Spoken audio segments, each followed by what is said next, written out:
way that I gained my success is not how I want to live my life. And I'm not going to go through this life with these incredible opportunities and always feeling off about them, always being in the room that I dreamt of and know I could have done it better. I am not in this place out of alignment. I'm in this place from force. And I refuse to live my life out of force. This is my first YouTube video, and it's honestly so crazy to say that because I've been thinking about this for so long. And I think it's finally time to start creating in this way. I'm actually so excited to be able to create content like this. And I think talking about rebuilding is the perfect place to begin because I know a lot of people have the same struggles, and I think we can all learn from each other and create conversation that helps empower each other. So yeah, that's what I'm doing. I think that also it's a great way to hold myself accountable and to watch my progress as I move through life and rebuild this life of my dreams. And being able to have that progress recorded is literally going to be so incredible in like 10 years from now when I can watch this and be like, wow, like I had no idea that it was going to be this good, because I believe it is going to be this good because I know it. Not that I believe it, I feel it in my bones. So that's not where we're at right now. We're at square one right now. And I really wanted to share my journey on how I got to square one, because I'm 25 now, but the past 5 years have been insane. Like, to put it lightly, insane. And I essentially quit my life and said I'm starting over again because the way that I gained my success is not how I want to live my life. And I'm not going to go through this life with these incredible opportunities and always feeling off about them, always being in the room that I dreamt of and know I could have done it better. I am not in this place out of alignment. I'm in this place from force. And I refuse to live my life out of force, out of an inner feeling of lack of connection, lack of authenticity, lack of self. So buckle up, because it's about to be a crazy ride that I'm about to take you on how I got to square one, how I'm back in the Midwest, living in my hometown, living in my parents' house, because that's where the story began. When I was 20, I got an opportunity to be the first class to go through a cannabis science and operations program at St. Louis University. It was right during COVID, and so everything was virtual, and I was 20 at the time, and the requirement was to be 21. However, by the grace of God, they took me and they said, you know what, we would love to have you a part of the program. We've never done this before, so this is a real learning experience for us, and by the time you're done with the program, you'll be 21. So they were like, it's okay. Right before COVID, I was doing mission work. I was in Ecuador. I almost got stuck in Ecuador because COVID had just started. They weren't allowing people to fly back to the States, so I was like one of the last flights to get back home. So I'm coming from like a missionary background. I was going to school to be a nurse. I couldn't do that because of an immune system problem that I had. And this cannabis opportunity opened itself up. I love plants. I love using nature as medicine, so plant medicine I was all about. And I thought this would be a great opportunity to learn more about it. And then the kicker is, this is the real kicker, is that I knew that by taking such a strange path that I would get attention. And that as a woman in cannabis, I already knew going into it that that was going to be so like niche. I would feel so special in that room. And that is something that I carry with me and I work through on a daily basis, is to not do things for the approval of others or do things for the shock value of it. I'm learning that, but in a lot of ways it did feel aligned. So I did the course. I got a job immediately as a grower in the Midwest for a medical facility. And I actually finessed my way into the job because they wanted me trimming, and I said, you know what, I really love growing. I have this education. Please put me in, coach, put me in. And they did, and they believed in me. And I loved it for a few months. I loved it because I got to work with people that were really cool. I got to touch plants all day. I got to be proud of what I was doing and like growing, and that I knew that it was helping people. However, I am very much a busybody and I'm an entrepreneur at heart, and I needed more and I wasn't fulfilled by my job position. So, as any young entrepreneurial woman would do, I created a new position for myself and I said, let me train. I went to my manager and I said, please let me train and write SOPs for the company because there's no proper education in this facility and I went to school, so I am more than qualified. And he said, okay, you can do that. So I spent like 6 months writing an SOP and doing like training manuals. I essentially gave myself, with the permission of my manager, a raise and a promotion, if you will. And I felt good again. I was like, you know what, I have a purpose. I'm doing something that no one else is doing for the company. I have a place in the world. And I think that's very important, to feel like you belong in a community.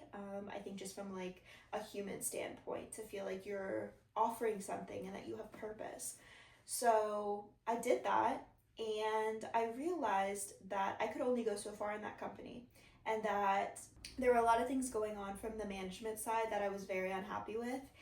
And I was getting a lot of shit from my higher ups about, working on this SOP instead of being a cultivator. And so I wrote it all out. I did the whole thing, and I was in New York. I remember I was in New York. My mom was having this major spine surgery, and I was just sitting in her room for hours and hours and hours for like a week. And I think that really allows your brain to get going, because at the time I was like, I know that I want more for my life, but I don't know what that looks like yet, and I don't know how to create that. So I started LinkedIn. And from LinkedIn, I saw all these incredible cannabis people in business. I was so inspired. I was like, I want to be them. I need to be them.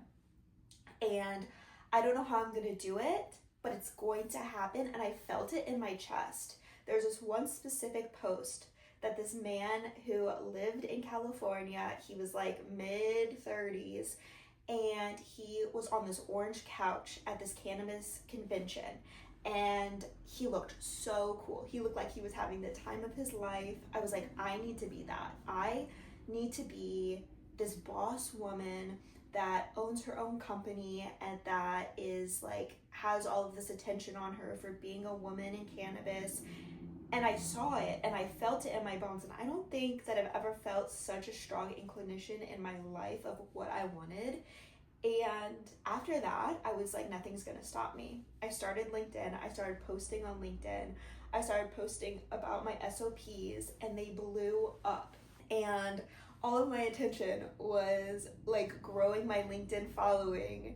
And at the time, I got like 4,000 followers on LinkedIn, and I was like, okay, this is something I need to listen to my intuition.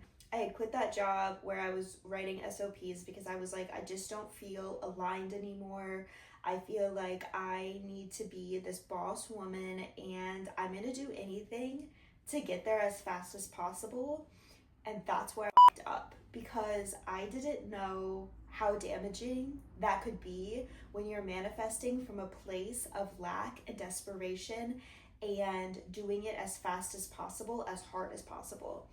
And I was like, you know what? I need to change my entire life. I need to get out of this small town. I need to live my big dreams.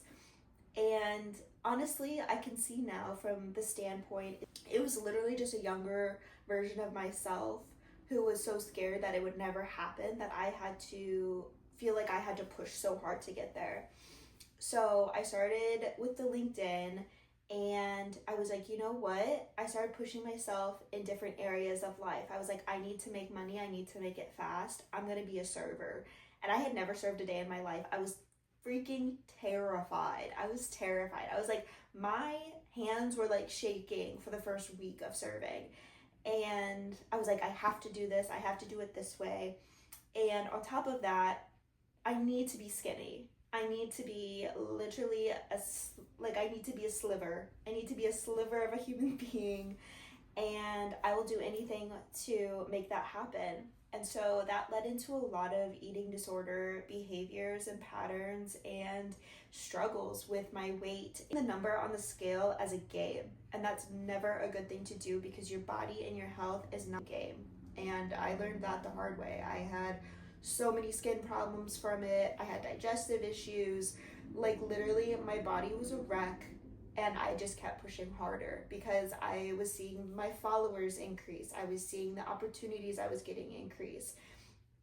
And I was pushing myself so hard to be uncomfortable in so many different areas of my life, which I think is incredible to do when you are wanting to grow. However, you can't go past the point of self-respect. And I had completely lost respect for myself. I had completely lost love for myself.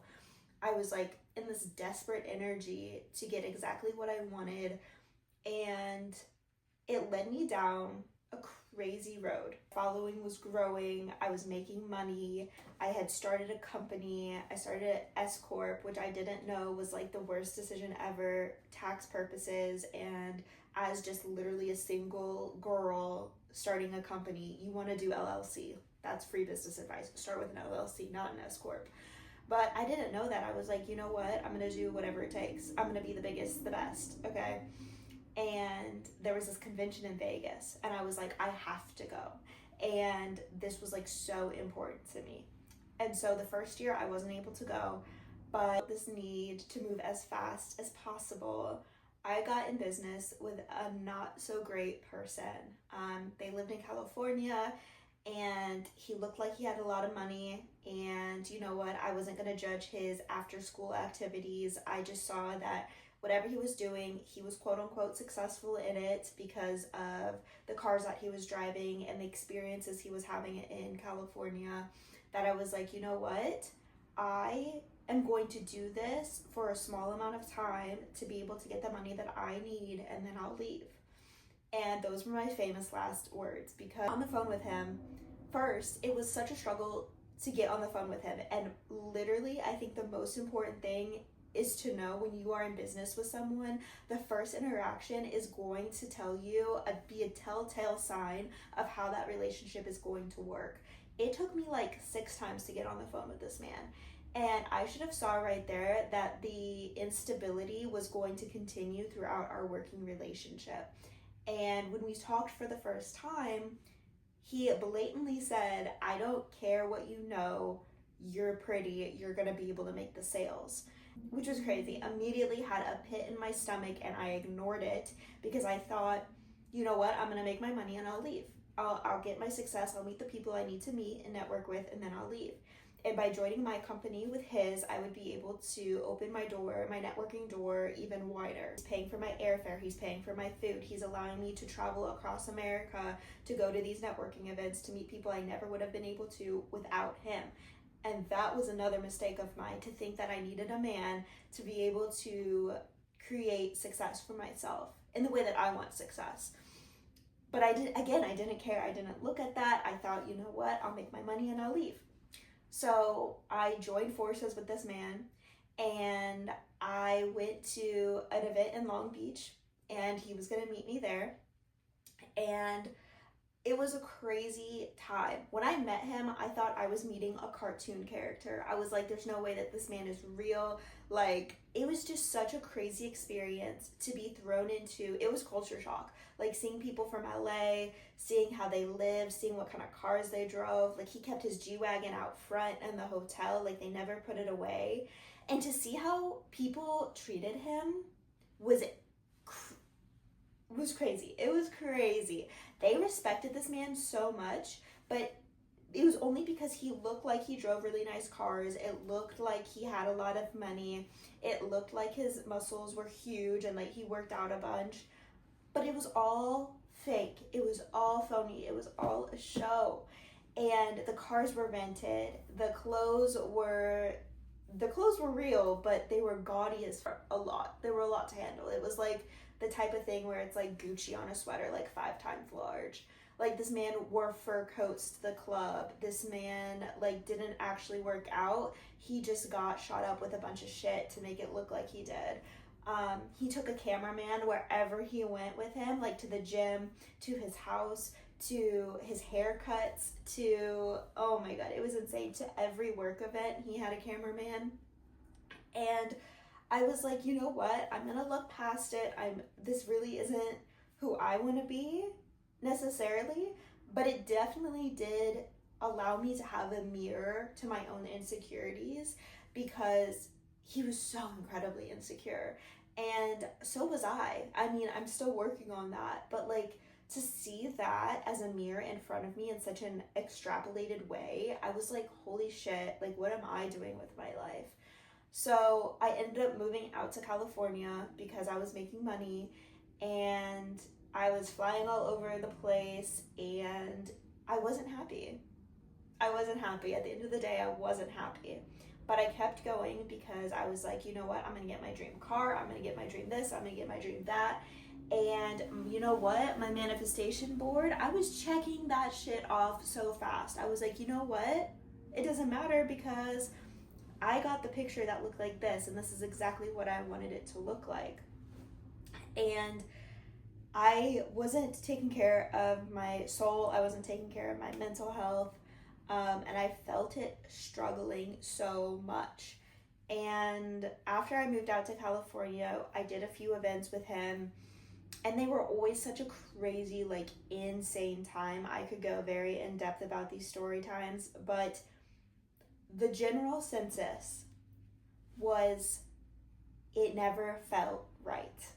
I was in these incredible cars, and in the moment I got a little rushed because I was in a Lamborghini and everyone was taking pictures of it, and everyone wanted to get in, and everyone knew him, and even like celebrities came up to his car and started talking to him because they worked out together. And I was like, I was a bit blinded obviously by the fact that, like, as anyone would, that this idea of like the fame and the stardom, but at the end of the day I could see straight through it. And at some point I had to be honest with myself that what I was getting was always going to be slightly wrong, because I was doing it, because I built it from a foundation that was not of me, that was not authentic, that was just reaching and fighting. That's again how the entire relationship was. I was always fighting for money. I was always feeling like in a struggle, feeling like in a battle.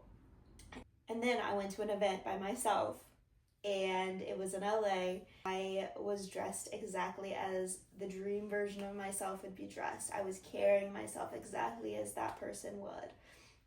And I saw an orange couch. Which honestly, like, I don't know why I want to get emotional about that, because like I worked so hard to get to that moment, and I was not expecting it.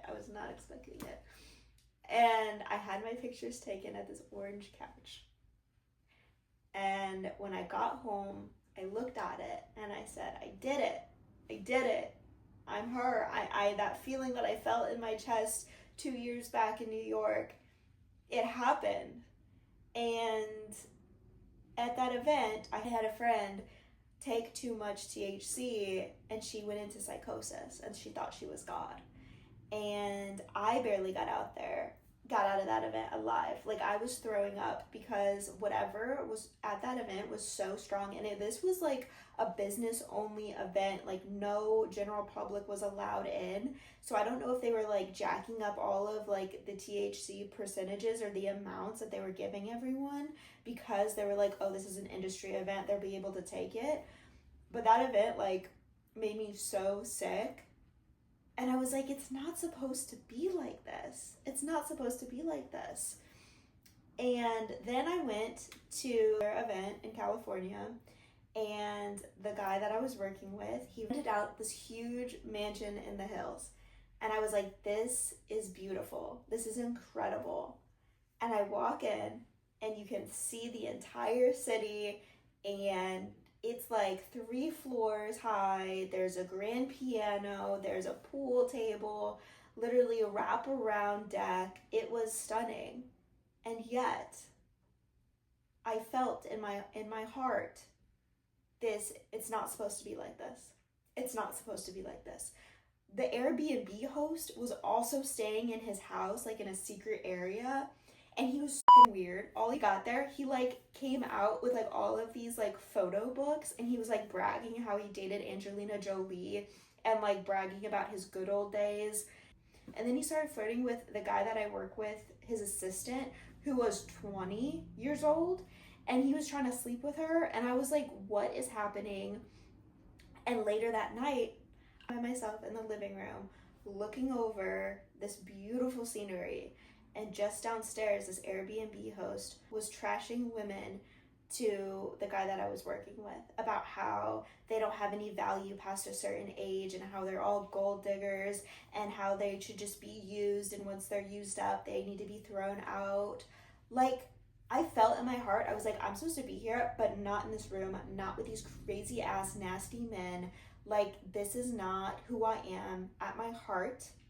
And I took that home with me, and I was really thinking about, you know, like, what am I supposed to do now?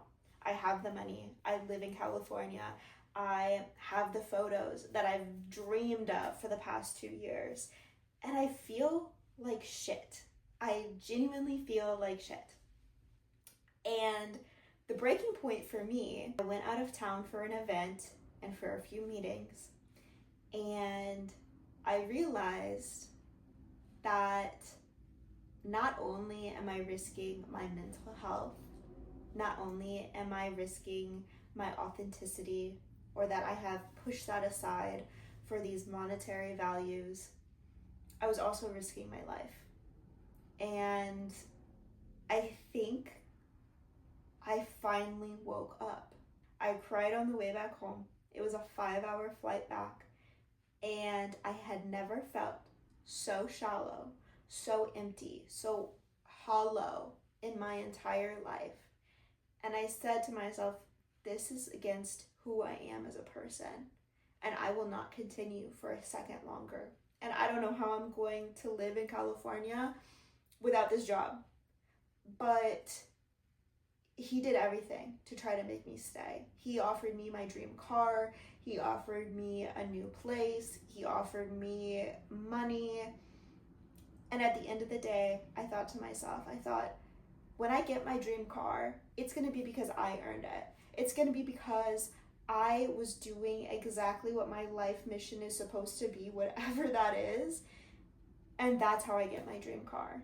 Not because some man bought it for me, while I'm still risking my actual life. Like, I'm not doing that. And that's when I quit. Quit right before Christmas. And I had another 6 months in California, and I had no idea what to do. And I was like, you know what? I quit the cannabis industry altogether. I put my hands up and I said, I don't want to do this anymore. I don't want anything to do with it. I don't want any part of it. I had been in the magazines that I wanted to be in. I had gone to the events. I had done XYZ. And I in my heart, I was just like, I can't do this industry anymore. And it doesn't matter that I was like this token person, this token girl in the industry, because at the time, no one looked like me. No one dressed like me.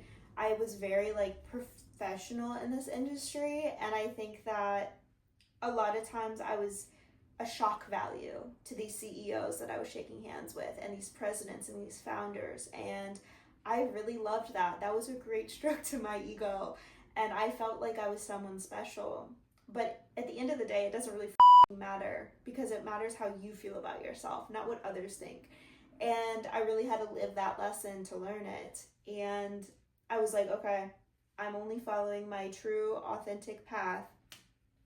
And by the end of my lease, I was like, you know, I don't know what the hell I'm doing. I really struggled leaving the industry. I dabbled in it a little bit, doing some like side jobs, but I was like, I don't want to be in the cannabis industry. I just don't want to do it. I think that I had gained the success that I thought that I wanted, and it's not what I wanted. And I don't want to start in another industry with the same mindset, because I don't want to do this over again. Okay, that was hell. And it looked great. Trust me, it looked cool. It looked fun.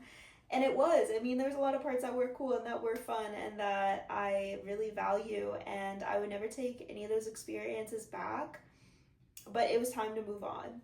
So I packed my things up, I put it in storage, and I went back to Missouri. And I think that was one of the most difficult decisions I've ever had to make. It was a shot to my ego. It was a shot to my self-worth. It was a shot to everything that I had known, everything that I had poured my life, body, soul, energy into for the past 2 years. But I knew that I wasn't able to make clear-headed decisions from a place that I had built out of from desperation. So I left. And I left with the knowing that I would be back, and the knowing that I needed to choose myself this next time around, and that the pictures are great and the vision boards are incredible, but there has to be a certain feeling attached to them as well. It can't just be, oh, the picture's the same, look, they're the same, and be completely distraught in my real-time life. I think that when we sell a story, we can kind of sell ourselves on it as well, and that when we get other people hooked on that narrative, that we're like, oh my God, people are believing it. I should believe it too. But if you sit with yourself in silence and you're unable to, and you feel uncomfortable, and you don't feel authentic, you don't feel whole, that's where the problem lies. And so there was a lot of things I was turning a blind eye to, and one of them was my health. And that eating disorder really took a toll on my body. I also have an immune disorder that I have been battling with my entire life. And I really wanted to get to the root cause of it. I really wanted to address it. I really wanted to help support my body in whatever way is possible at this point. And so I have gotten on to infusions to help support my body. I have done so much counseling about my eating disorder and just life in general, and coming out of a place of desperation. And I'm ready to rebuild. Brick by brick. I am ready to rebuild. I think tearing that system down was the bravest decision I could have made. It was one of the hardest, no doubt. But I'm ready to start again, because I refuse to live a life that is not aligned with who I am, with my authenticity, with creating things out of abundance, out of my soul, versus creating an image for everyone else to look at. And I don't care how long it takes. I don't care. I'm 25 and I'm going to rebuild that success. I will not allow my ego to keep me hung up in places that I'm not supposed to be. And I know that once I do this for myself, that it's going to be 1,000 times more fulfilling. That I'll actually be in rooms with people that inspire me and that I respect and that make me want to be a better person. And I just wasn't in that situation a couple years ago. And I refuse to do harm to my body to get me in a place where I want to be. I refuse to deny myself of who I really am. And I'm realizing my life path is way more creative and way more outspoken than I've ever actually been in my life. And it starts with this YouTube. It starts with this channel. It starts with this series.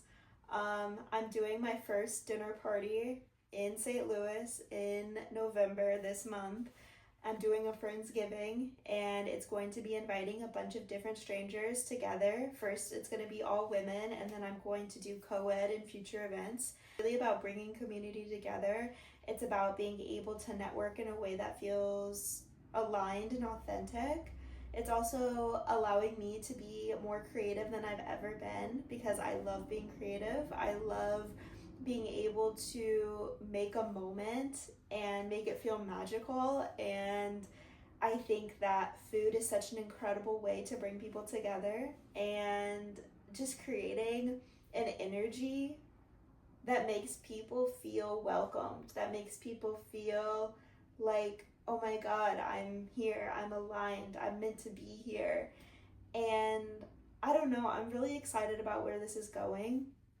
I posted about it on TikTok and it got a much better reaction that I could have ever imagined. I did not realize how many people are needing community, how many people are just seeking to have real life human connection, and how afraid we are to have that right now is so sad. We're so disconnected from the real world. And I think that as AI continues, I'm getting into AI now, I know, but as AI continues, we're going to be needing more human connection, and social media platforms are going to be less and less important because you're not going to know what's real and what's fake.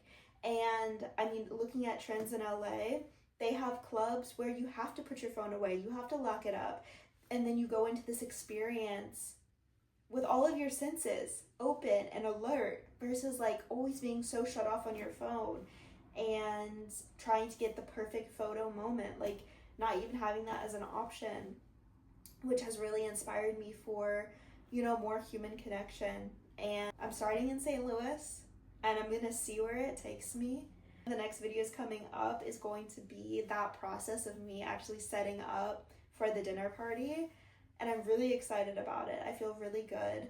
But yeah, I'm excited to see where this journey takes me of my authenticity, because I refuse to have it any other way. My greatest success is going to come from being my authentic self. So if you want to follow along the journey, I can't wait to see where it takes me, sharing these moments and the things that I learned. If anything, just for me to look back on 10 years from now to say, I'm so proud of myself because I chose my own path. I chose my own authenticity. I think that's really cool. I think that's really cool of me. And if you're on a similar journey of self-discovery and healing and not giving up until you get it just the way that you need it to be for your life to feel aligned and whole and peaceful, then come along.